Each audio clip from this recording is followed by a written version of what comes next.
Hi guys, what's up? In this video, we are going to discuss why would we do track targeting and how can we target specific tracks on our timeline. Now, before discussing how track targeting actually works, let's first quickly see what these tools are here for. The upper tracks are all the video tracks and the lower ones are all the audio tracks. This little padlock icon is used to lock a particular track, and then on the right we have this toggle sync lock, which we are going to look at later in the video. We have the mute option here to mute a particular audio track, and then we also have the solo track option, which if selected will automatically mute all the other audio tracks and will play only this specific track. One of the main reasons why we target tracks is basically to enable ourselves to be able to navigate in the sequence. So if I select video track V1 where my sequence is, and I can do that by clicking on it, and once I click on it, it turns to blue, which indicates that I'm targeting this particular track.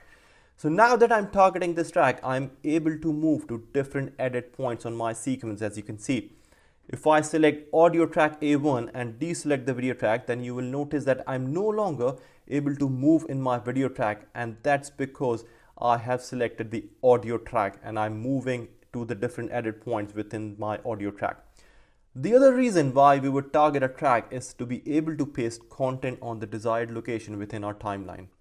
Let me deselect all the tracks, and now if I select this clip that I have on my timeline and copy it, Command C or Control C if you're in Windows, and if I set my playhead at this point, now if I just do a normal paste by using Command V or Control V on Windows, you will notice that the content just appeared on the top of my existing clip, which is definitely not what I want. It's cutting my existing clip and it is messing up with my audio as well. So I'm going to undo this by Command Z or Control Z. If you want to paste the video but don't want your audio to be affected, that is when you need to target specific tracks.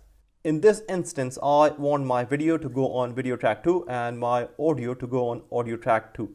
So I'm going to select the relevant tracks by clicking on them, and then I will paste the clip by Command V or Control V on Windows. And now you can see that the clip has been pasted exactly where I wanted, without overwriting our existing clip. So that is fine, but I'm going to undo this again and will deselect all my tracks. You can also perform a paste insert, which works very similarly to an insert edit function.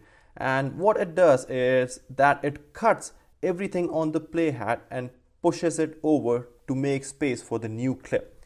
Now, if you don't know how the insert edit tool actually works, then I would really recommend you to go and watch my previous video, because we looked at the insert edit tool in very detail. So for paste insert feature, we don't have to do anything in the source monitor, and it is basically a feature for pasting content. We can go to the edit menu and then we can choose paste insert, and when we do that, you will notice that everything has been pushed forward and the clip has been pasted. But once again, we are cutting the audio, which I don't want. I'm going to undo this once again by Command Z or Control Z on Windows. What we can do here is target specific tracks. So for video, I'm going to target V2 and A2 for my audio, and then we can perform paste insert once again, and now we are getting the desired result. But once again, my audio has been messed up. I am happy for cutting the video, but I don't want to cut the audio, so I'm going to undo this by Command Z or Control Z on Windows. So there are two things we can do in this situation. The first one is that we can basically lock the audio track, which means that the audio track will be locked for any kind of changes. And if I do the paste insert once again, this time we will get the results that we wanted. So that is one way of pasting your content on your desired location. I'm going to undo this again and will unlock my audio tracks. The other thing we can do, which is a much better option, would be to deselect the toggle sync lock. So a toggle sync lock basically enables you to paste or bring the items to where you want, and Premiere basically is not going to worry about syncing your tracks. So if I, let's say, do paste insert once again, we will get the results and we will get the video where we wanted, and we are not going to mess up our audio as well.